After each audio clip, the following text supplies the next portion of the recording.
Hello everyone, especially all of you students for grade 11. As we know that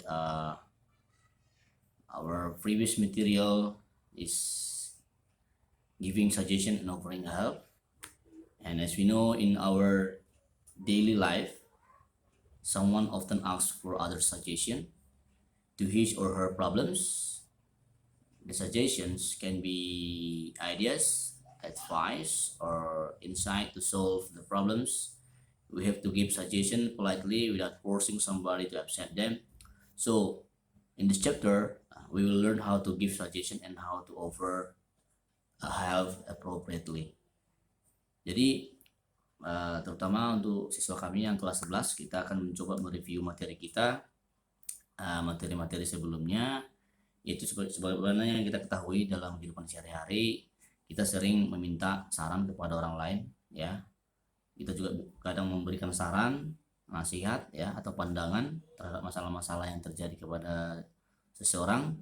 Kita sering memberikan saran secara sopan tanpa harus memaksa mereka untuk menerimanya.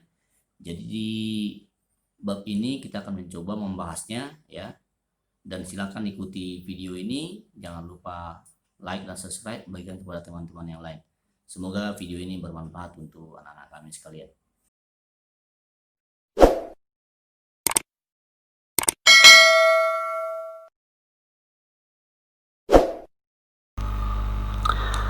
Oke, terima kasih ya. Selamat bergabung kembali di materi kita hari ini untuk kelas 11. Kita akan coba review materi daring kelas 11 kompetensi dasar 31, yaitu expression of asking and giving information about suggestion.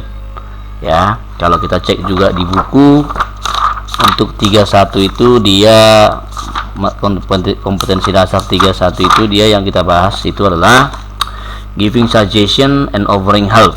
Oke. Nah, maksudnya di sini adalah kita mencoba meminta dan memberikan informasi terkait memberikan saran ataupun tawaran, ya. Bisa juga nanti nasihat, ya. Nasihat-nasihat yang mungkin bisa bermanfaat bagi orang lain. Nah, kompetensi dasar ini 31 ini bisa dilihat di sini, ya. Ada nanti melibatkan tindakan memberi dan meminta informasi terkait saran dan tawaran. Tujuan pembelajarannya yang jelas, siswa itu bisa nanti memahami struktur yang pertama, ya, struktur teks ungkapan memberi dan meminta informasi, sampai kepada nanti yang disebut dia social function, ya. Nah, kita masuk ke social function dulu, ya. What is social function of this material? Actually, social function of asking for and giving information itu maksudnya adalah untuk memberi dan meminta saran, ya. Social function of asking for and giving information about suggestion and offer is to ask, meminta, and give, dan memberikan saran, give some suggestion to someone, kepada seseorang, and give response, dan memberikan responnya terhadap saran, ya, to the suggestion, whether accepting or rejecting, apakah dia bisa berterima atau menolak, gitu dia nanti konsepnya. Nah, untuk yang berikutnya, kira-kira apa definisinya? Definition and the purpose of suggestion, definisi dan tujuan saran, ya.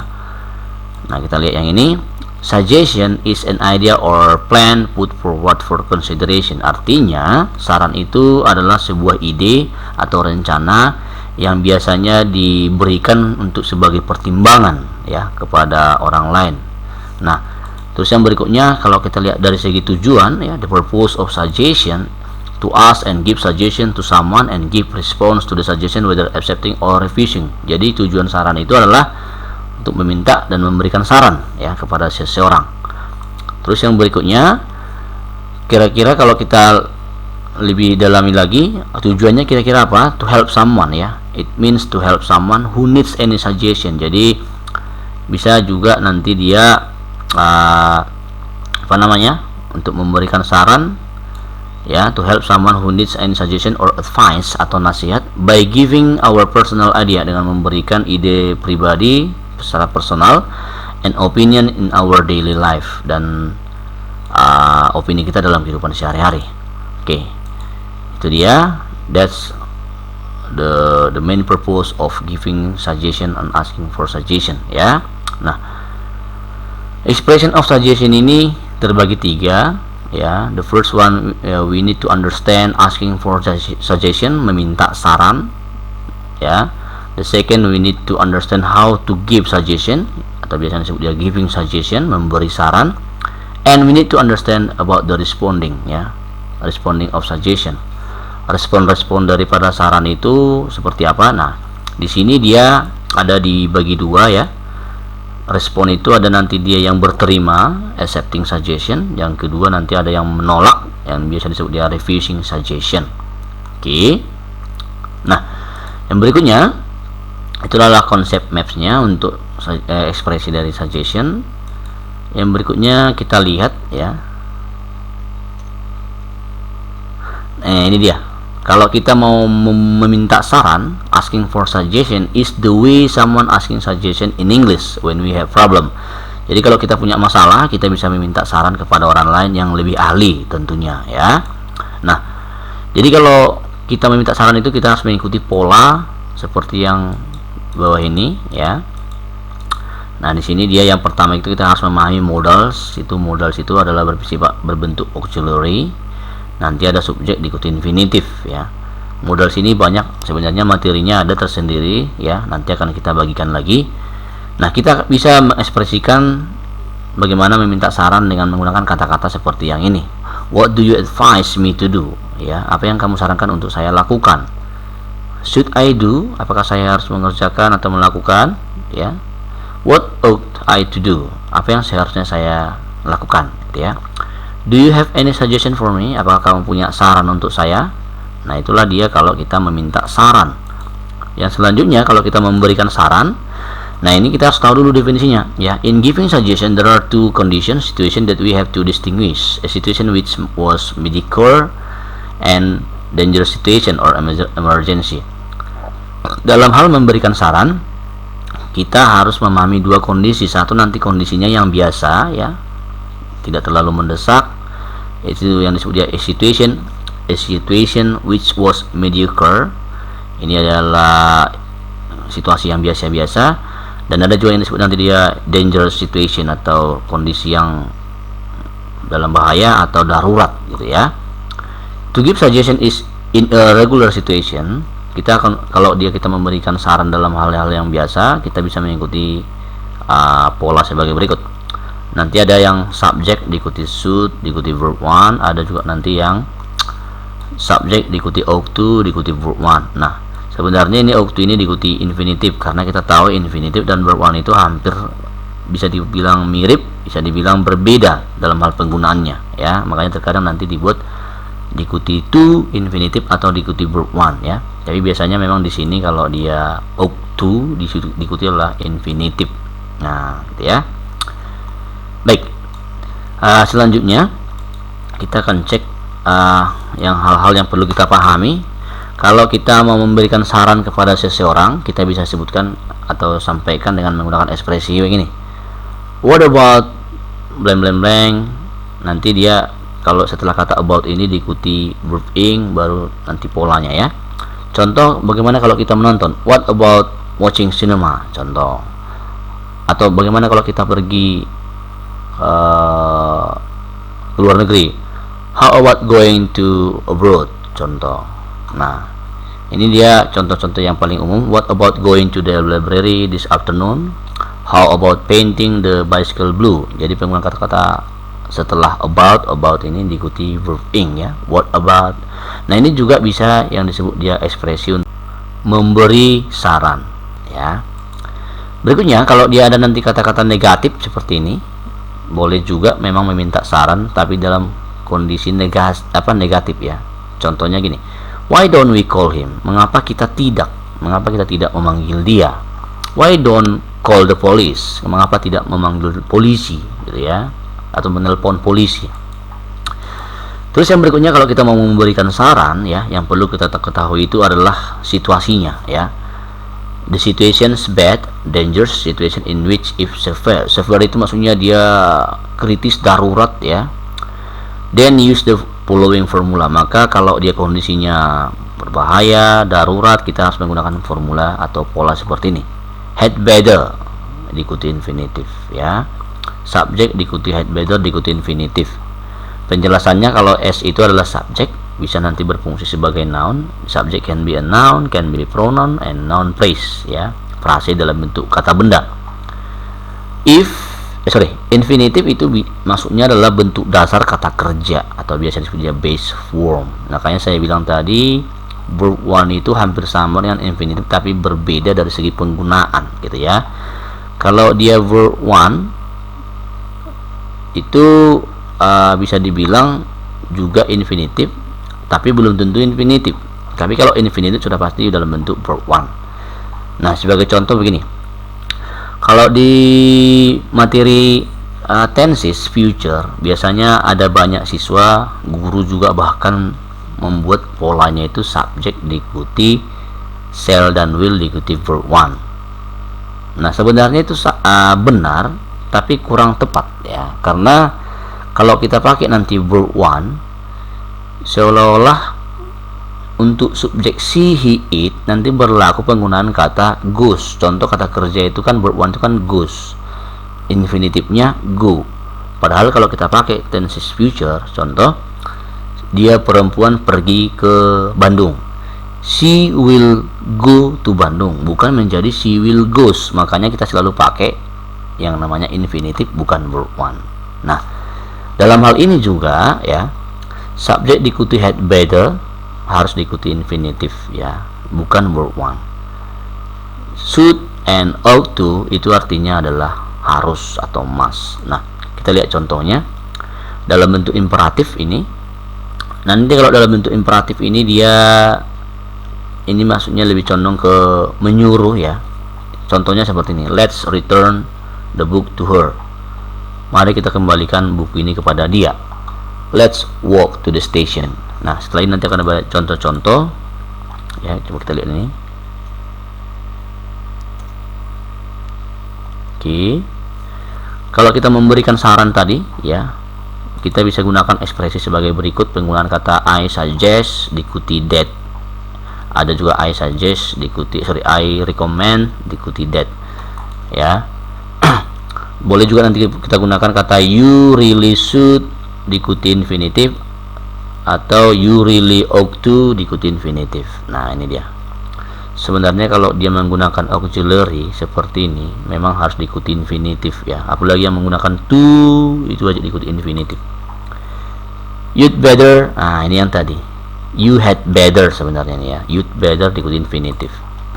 I'd like to suggest that. Nah, kalau ini boleh verb one karena setelah that nanti boleh dia diikuti subjek she atau he. I'd like to suggest that he, itu boleh nanti diikuti verb one ya. Can I offer you some advice? Bolehkah saya menawarkan kamu nasihat? Boleh. Why don't you? Why don't we? Itu tadi yang bentuknya negatif. What if? Bagaimana jika? Ini juga salah satu bagaimana kalau kita memberikan saran ya. Sebenarnya lebih condong ke pilihan sebenarnya ya, option. What if? Oke. Nah, kita lihat nih, kalau dia respon daripada suggestion itu ada tadi dua, bisa dia berterima, bisa dia menerima gitu ya. Refusing is to say or so that you are not willing to do. Artinya kalau kita merespon dengan refusing itu artinya kita tidak bersedia untuk melakukan sesuatu that someone wants you to do. You are not willing to do something that someone wants you to do. Artinya kita tidak bersedia mengerjakan apa yang dia sarankan atau yang dia inginkan kita kerjakan. Itu kalau dia refusing. Contohnya gini, I tried that but. Nah, ini kan sebenarnya lebih condong ke menolak ya. Saya mencobanya tapi gitu dia. Thanks, terima kasih, but then won't work. Artinya terima kasih tapi itu tidak berhasil gitu ya. But that won't work atau but that won't help. Because nanti dia kasih tahu lah alasannya kenapa itu tidak berhasil, kenapa itu tidak bisa membantu ya. Ini adalah penggalan-penggalan ekspresinya. That's a good idea. Itu adalah ide yang bagus. Tapi, nah, ini sebenarnya lebih condong ke menolak secara halus ya, politely. secara sopan. No, I'd rather not. Tidak, saya merasa tidak. Saya lebih memilih tidak. Nah, itu maksudnya. I don't feel like it. Saya tidak merasa seperti itu, atau saya tidak merasa menyukainya gitu ya. I don't feel like it. It's a bad idea. It's a bad idea. Itu adalah suatu ide yang buruk. Nah, itu kalau dia menolak ya, menolak saran. Kalau kita berterima mengenai suatu saran seseorang ya, itu definisinya, the definition of accepting suggestion means to willingly take. Kita bersedia untuk mengambil saran itu sendiri. Receive or agree, menerima atau setuju. To an object or idea, kepada suatu objek atau ide daripada orang yang memberikan saran kepada kita. Itu kalau kita berterima mengenai sarannya. Nah, in the expression of accepting, the suggestion usually have the word agree. Nah, kata ini memang sudah kita tahu ya, most of the students already understood ya, that the using of agree is showing that we accept the suggestion. Penggunaan kata agree ini adalah kalau kita setuju terhadap pendapat orang lain. We can express the accepting suggestion with. Nah, ini contohnya. Kalau kita katakanlah berterima dengan saran seseorang, kita bisa pakai kata atau ekspresi sebagai berikut. Yes, I'd like. Yes, I love to. Ya. Yes, I love to. Yes, I would like, atau apa gitu ya. Yang berikutnya, that sounds like a good idea. Itu kelihatannya suatu ide yang bagus. That sounds like a good idea. That sounds good. Itu juga bisa sebenarnya. That sounds great. I agree with you. Itu boleh. I'll do atau I'll try that. Saya akan mencoba, saya akan melakukannya. Why didn't I think of that? Nah, ini bahasa yang agak mantap ini ya. Why didn't I think of that? Mengapa saya tidak berpikir hal itu? Ya, itu maksudnya. Nah, kalau dia ekspresi yang lain ya, ini ada saya buat ini juga. Okay, yes, let's. Nah, kalau dia setuju, okay, ya, mari. Itu ya. What a good idea. Sungguh ide yang bagus.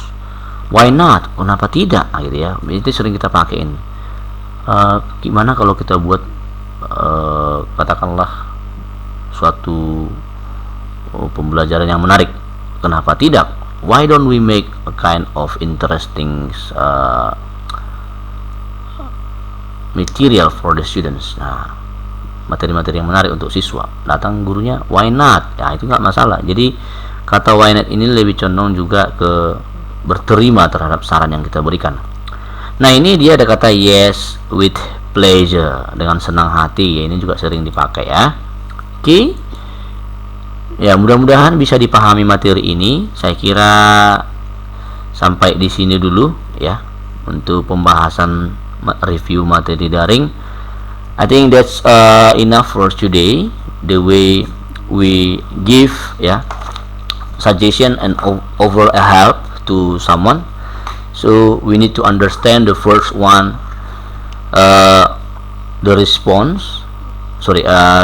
Giving suggestion or asking suggestion, and we need to understand how to respond.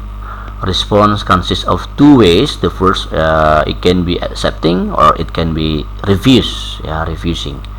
Jadi dalam hal memberikan saran atau menawarkan bantuan, ada hal yang perlu kita pahami. Yang pertama tadi, kita harus tahu bagaimana kalau kita memberikan saran, bagaimana kalau kita meminta saran, dan kita harus tahu bagaimana meresponnya. Nah, meresponnya tadi ada dua. Bisa responnya itu berterima, bisa juga responnya itu menolak.